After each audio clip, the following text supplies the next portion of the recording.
may nabili pala akong pang eyelash. Ite-testing ko. Bali hindi kasi ako marunong magdikit nito. Eh gusto kong magganto. Matagal ko nang gusto magganto. And then ita-try ko siya kung paano ilagay or kung mailalagay ko siya.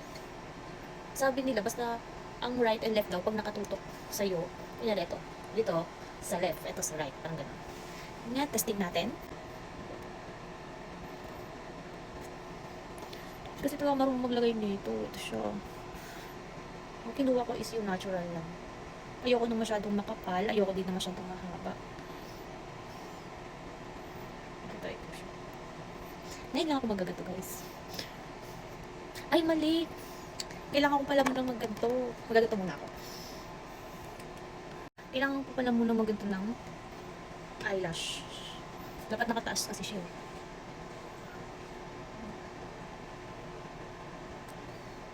Para pag nilagay, maganda siya.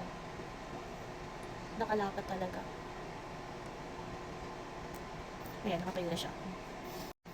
Ayan, nakatayo na siya. Bago ko ilagay yung DIY eyelash ko. Ayan. Tapos, ilalagay na natin to sa dulo muna ng mata ko. Kita niyo siya, ayan. Kulang pa yung sa gitna. Magaan lang siya, hindi siya mabigat. May gusto ko to, hindi siya mabigat sa mata.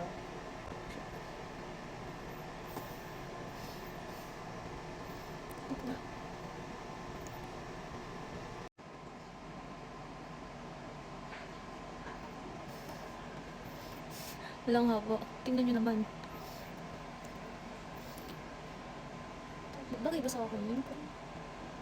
Parang hindi siya bagay sa akin. Ano ba siya? Tatapusin natin to. Ilalagay natin lahat siya sa eyelash ko.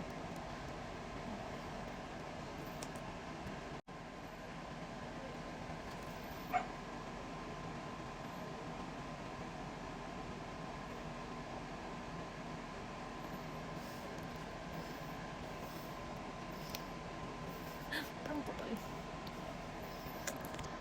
Ito yung meron. Ito yung wala. May pinagkaiba niya guys. Ito lang yung pilik mata ko. So, ito na siya. Pero hindi siya mabigat sa mata. Hindi rin siya makating. Ano ba maigi? Parang haba siya sa akin. Putik. Mas bagay ko sa akin walang eyelash siya. Tapos yan. Lagyan pati isa. Go. Lagyan isa.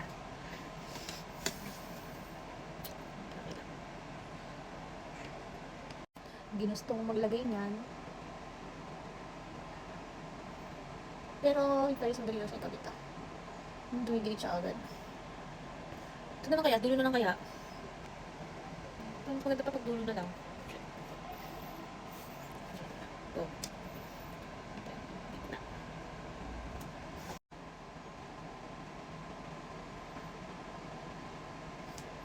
Okay, sanay na ako magkamit. Last.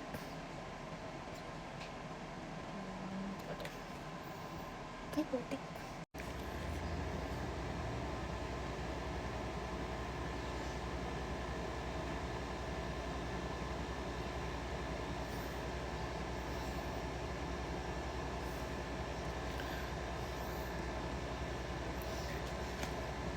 Tapos na. Sa wakas nagawa ko din. Naglagay ng ganito. Final look. Ayan, humaba siyang ganyan. Fairness ang haba niya.